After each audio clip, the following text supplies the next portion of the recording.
Right. రాష్ట్రంలో అధికారంలోకి వస్తే పెన్షన్ను 3,000 నుంచి 4,000 రూపాయలకు పెంచుతామని ఇచ్చిన హామీని కూటమి ప్రభుత్వం అధికారంలోకి వచ్చిన 15 రోజుల్లోనే అమలు చేస్తుంది. ఇక ఇదే విషయం గురించి మరింత సమాచారం అందించేందుకు మా రిపోర్టర్లు విజయవాడ నుంచి సత్య, అదేవిధంగా అనంతపురం నుంచి సురేష్, విశాఖపట్నం నుంచి నాయుడు, రాజమండ్రి నుంచి రాజుబాబు లైవ్ ద్వారా సిద్ధంగా ఉన్నారు. ఫస్ట్ విజయవాడ వెళ్దాం, సత్యాన్ని అడుగుదాం. సత్య, రేపు పెంచిన పెన్షన్ ను అందజేయనున్నారు. కూటమి ప్రభుత్వం అధికారంలోకి రాగానే ఏప్రిల్, మే, జూన్ నెలలు మొత్తం ఈ 3 నెలలు కలిపి రేపు అందించున్నారు. రేపే 90% పూర్తి చేయాలని లక్ష్యంగా పెట్టుకున్నట్టు తెలుస్తుంది. ఏంటి ఓవరాల్ అప్డేట్స్? శంకరి, పెన్షన్ల పంపిణీ విషయంలో గత ప్రభుత్వం ఏవైతే తప్పిదాలు చేసిందో వాటన్నిటినీ కూడా ఎన్నికల్లో ఎండగట్టడంతో పాటు ఎన్నికల్లో ఇచ్చిన హామీ మేరకు పెన్షన్లను పూర్తి స్థాయిలో అంటే ఇచ్చిన హామీని పూర్తి స్థాయిలో నెరవేర్చడం, అదేవిధంగా పెన్షన్లు అందించేందుకు సిద్ధమవుతున్న పరిస్థితి అయితే ఉంది. దీనికి సంబంధించి రేపు ఉదయం స్వయంగా ముఖ్యమంత్రి నారా చంద్రబాబు నాయుడే గుంటూరు జిల్లా మంగళగిరి నియోజకవర్గం పెనుమాక గ్రామంలో సుగాలి తండాకు చెందిన ఒక తండ్రి కుమార్తె ఇద్దరికి కూడా పెన్షన్లు అందించబోతున్నారు. ముఖ్యంగా ఒంటరి మహిళ పెన్షన్ను ఇస్లావత్ సాయిలు అనే మహిళకు అందించబోతున్నారు. ఈ నెలతో పెరిగిన 1,000 రూపాయలతో కలుపుకుని 4,000 రూపాయల పెన్షను. అదేవిధంగా గత ఏప్రిల్ నెలలో ఎన్నికల ప్రచారంలో భాగంగా అప్పుడు నారా చంద్రబాబు నాయుడు కూటమి నేతలైనటువంటి పవన్ కళ్యాణ్, అదేవిధంగా పురంధరేశ్వర్లు ఏదైతే హామీ ఇచ్చారో ఆ హామీని ఏప్రిల్ నుంచి కూడా నెరవేర్చాలి కాబట్టి ఏప్రిల్, మే, జూన్ ఈ 3 నెలలకు సంబంధించి 3,000 రూపాయలు, ఇప్పుడు ఇచ్చే 4,000 రూపాయలు, మొత్తం 7,000 రూపాయల పెన్షన్ను ఒక్కొక్కరికి కూడా ఇద్దరు కుటుంబ సభ్యులకు కూడా ఇద్దరికి కూడా అందించబోతున్నారు. ఒకరైతే ఒంటరి మహిళగా, ఇంకొకరికి వృద్ధాప్య పెన్షను, రెండూ కూడా ఒక సుగాలి తండాకు చెందిన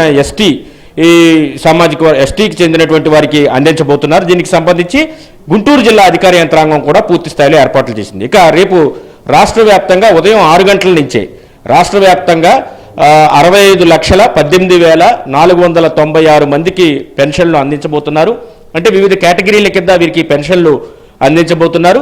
ముఖ్యంగా తీసుకుంటే కనుక వృద్ధాప్య పింఛన్ కావచ్చు, ఒంటరి మహిళా పింఛన్ కావచ్చు, దీర్ఘకాలిక వ్యాధులకు సంబంధించినటువంటి వారికి ఇచ్చే పెన్షన్ కావచ్చు, అదేవిధంగా దివ్యాంగులకు ఇచ్చే పెన్షన్ కావచ్చు. ఈ విధంగా వివిధ కేటగిరీల్లో ఉన్న పెన్షన్లన్నింటినీ కూడా పూర్తి స్థాయిలో అధికార యంత్రాంగం సిద్ధం చేసింది.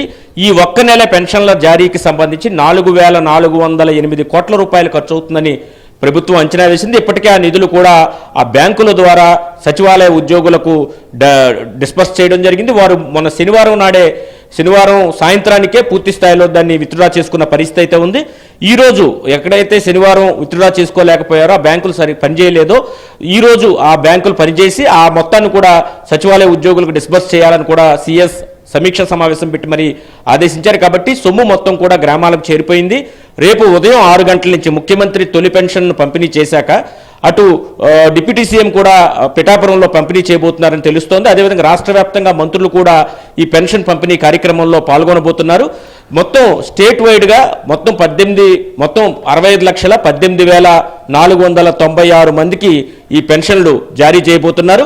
ఈ పెన్షన్లు జారీకి సంబంధించి ఇప్పటికే అధికార యంత్రాంగం పూర్తి స్థాయిలో సన్నద్ధమైంది. ఎక్కడైనా సచివాలయ ఉద్యోగులు సరిపోకపోతే ఒక్కొక్క ఉద్యోగికి 50 ఇళ్లు కేటాయించడం జరిగింది. ఇంటికి వచ్చి వారు పెన్షన్ ఇవ్వాల్సి ఉంటుంది. ఒకవేళ ఉద్యోగులు సరిపోకపోతే ఇతర ప్రభుత్వ ఉద్యోగులను కూడా వినియోగించుకోవాలని ఇప్పటికే డిప్యూటీ కలెక్టర్లకు కూడా ఆదేశాలు జారీ చేసిన పరిస్థితి అయితే ఉంది. ఇదే సమయంలో సీఎస్ కూడా దీనికి సంబంధించి రివ్యూ కూడా చేసిన పరిస్థితి అయితే ఉంది. అయితే గతంలో పెన్షన్ల పంపిణీకి సంబంధించి అధిక రాజకీయమైనటువంటి క్రీడ గత ప్రభుత్వం ఆడిందని కూడా చెప్పుకోవచ్చు ఈ సందర్భంగా మనం. ఎందుకంటే ఎన్నికలకు ముందు ఏదైతే పెన్షన్ల పంపిణీ సమయంలో వాలంటీర్లను పక్కన పెట్టాలని ఎన్నికల సంఘం ఆదేశించిన నేపథ్యంలో అప్పటి ప్రభుత్వం ఇంటింటికి పెన్షన్ ఇవ్వడం కుదరదు, సచివాలయానికి వచ్చి తీసుకోవాలన్నారు. మండు వేసవిలో 33 మందిని పొట్టన పెట్టుకున్నారు. ఇప్పుడు తర్వాత నెల కూడా బ్యాంకులకు రావాలని వృద్ధాప్య పింఛన్లు ఇచ్చే సమయంలో వారిని ఇబ్బందుకు గురి చేసిన పరిస్థితి అయితే ఉంది. అయితే చరిత్రలో ఎన్నడూ లేని విధంగా ముఖ్యమంత్రి స్వయంగా లబ్ధిదారుల ఇంటికి వెళ్ళి, అది కూడా ఒక ఎస్టీ సుగాలి తండాకు చెందినటువంటి వారి ఇంటికి వెళ్ళి పెన్షన్లు స్వయంగా ఆయనే అందజేయడం ఒక చరిత్ర అని చెప్పుకోవాలి. అదే సమయంలో మాట్లాడితే సంక్షేమ ప్రభుత్వం అని వైసీపీ చెప్పుకునేది గతంలో. అయితే అసలు ఈ పెన్షన్ల కార్యక్రమాన్ని ప్రారంభించిందే తెలుగుదేశం పార్టీ. మొట్టమొదటిసారిగా తెలుగుదేశం పార్టీలో గతంలో ముఖ్యమంత్రిగా పనిచేసిన ఎన్టీఆర్ ఈ పెన్షన్లను ప్రారంభించారు. తర్వాత వీటిని 200 రాజశేఖర రెడ్డి చేసినప్పటికీ 200 నుంచి 2000కు పెంచిన ఘనత కూడా నారా చంద్రబాబు నాయుడుదే.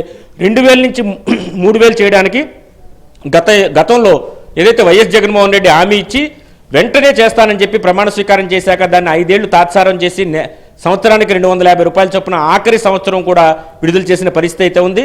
అయితే చంద్రబాబు ముఖ్యమంత్రిగా ఎన్డీఏ ప్రభుత్వం అధికారంలోకి వచ్చిన 15 రోజుల్లోపే 1000 రూపాయలు పెంచుతూ పెన్షన్లు పంపిణీ చేస్తున్నారు. అదే సమయంలో కేవలం ఈ ఏదైతే వృద్ధాప్య పెన్షన్లు, అదేవిధంగా ఎవరైతే దివ్యాంగులకు ఇచ్చేటువంటి పెన్షన్లు, వీటన్నిటిని కూడా ఇవ్వడంతో పాటు రెగ్యులర్గా ఇచ్చే పెన్షన్లు ఏవైతే ఉన్నాయో వాటిని 1000 రూపాయలు పెంచడంతో పాటు ఏదైతే ఎరియర్స్ ఉన్నాయో గత 3 నెలలు కూడా ఇస్తామని చెప్పారో వాటిని కూడా కలిపి ఇవ్వబోతున్నారు. ఇక దీర్ఘకాలిక వ్యాధులకు సంబంధించి ఇచ్చేటువంటి పెన్షన్ 5000 ఉండగా గతంలో దాన్ని 15000 చేశారు. పూర్తి స్థాయి దివ్యాంగులకు గతంలో 5000 ఉండగా దాన్ని 15000 చేశారు. అదేవిధంగా దీంతో పాటుగా ఎవరైతే దివ్యాంగులు ఉంటారో వారికి 3000 ఉన్నటువంటి పెన్షన్ను 6000 చేసిన పరిస్థితి అయితే ఉంది. వీరందరికి కూడా యథావిధిగా పెన్షన్ లభిస్తుంది. ఏదైతే రెగ్యులర్గా ఇచ్చే పెన్షన్లు ఉన్నాయో వాటి విషయంలో మాత్రం 7000 రూపాయల చొప్పున ఒక్కొక్కరికి ఇవ్వబోతున్నారు. ఈ కార్యక్రమం రేపు ఉదయం 6 గంటల నుంచే ప్రారంభమై రేపు సాయంత్రానికి కనీసం 95% పూర్తి కావాలి. అక్కడక్కడ మిగిలిపోయినప్పటికీ కూడా 5% కూడా ఖచ్చితంగా ఎల్లుండి పూర్తి స్థాయిలో పెన్షన్